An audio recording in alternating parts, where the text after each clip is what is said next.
직장 생활하다 보면 정말 힘든 문제 많죠.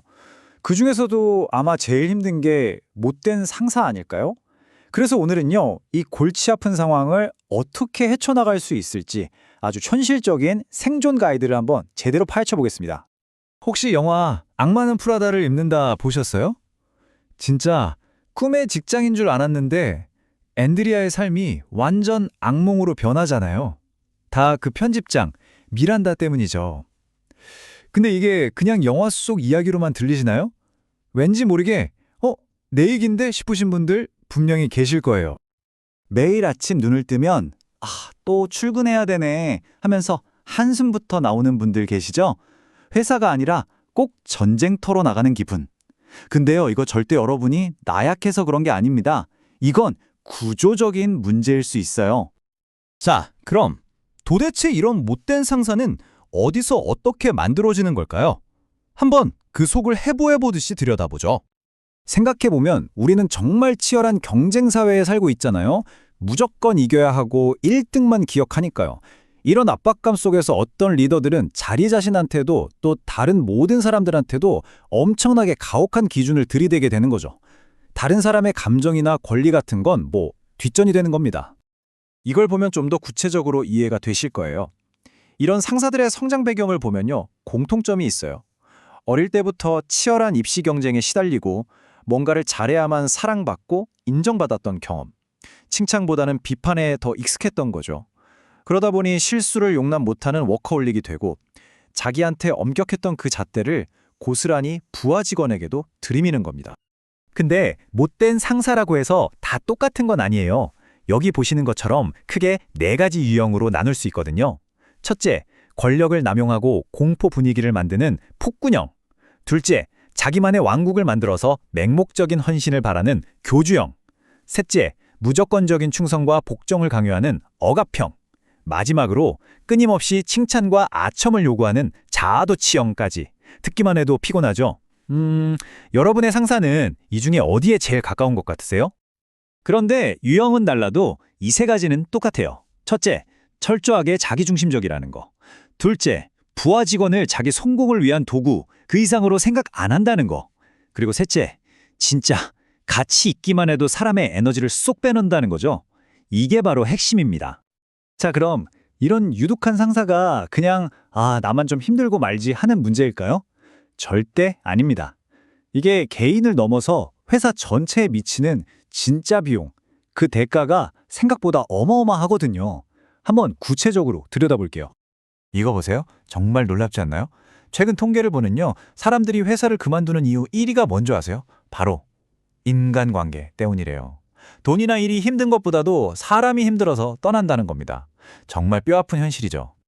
그러니까 이게 그냥 직원 몇 명이 힘들다 해서 끝나는 문제가 아닌 거예요. 직원들이 계속 지쳐서 나가 떨어지고 회사를 자꾸 그만두면 당연히 회사 생산성은 떨어지겠죠. 더 나아가서는 요즘 중요하게 생각하는 ESG 경영, 그러니까 회사의 지속 가능한 성장 자체를 가로막는 아주 심각한 위험 요소가 되는 겁니다. 자, 그럼 이제 제일 중요한 얘기로 들어가 보죠. 알겠습니다. 문제점은 잘 알겠는데 그래서 도대체 이 지옥 같은 상황에서 어떻게 살아남아야 할까요? 지금부터 정말 현실적인, 바로 써먹을 수 있는 생존 가이드를 알려드릴게요. 제일 중요한 첫 번째 규칙이에요. 절대로 같이 폭발하면 안 됩니다. 너 한번 당해봐라 식으로 맞서 싸우면요, 상황만 나빠지고 결국 손해보는 건 나 자신이에요. 슬프지만 내가 상사를 바꿀 수 있다는 생각은 빨리 버리는 게 좋습니다. 그 사람은 안 바뀌거든요. 특히 막 화가 치밀어 오르는 그 순간을 넘기는 게 진짜 중요해요.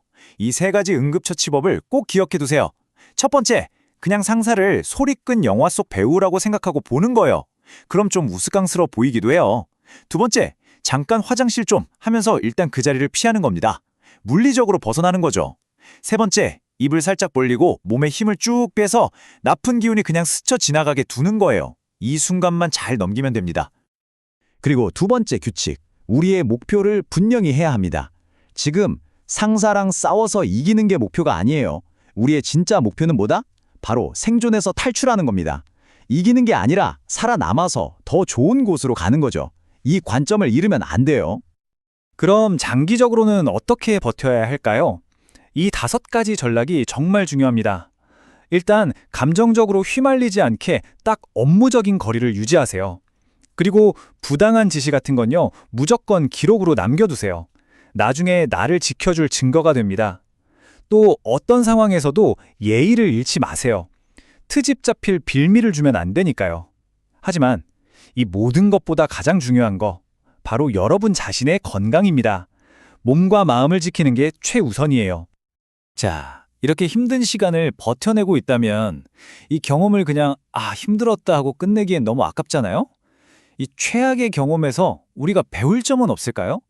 어떻게 이걸 성장의 기회로 만들 수 있을지 마지막으로 이야기해 볼게요. 바로 반면 교사로 삼는 거죠. 나는 나중에 리더가 되면 절대 저러지 말아야겠다. 이렇게 다짐하는 거예요.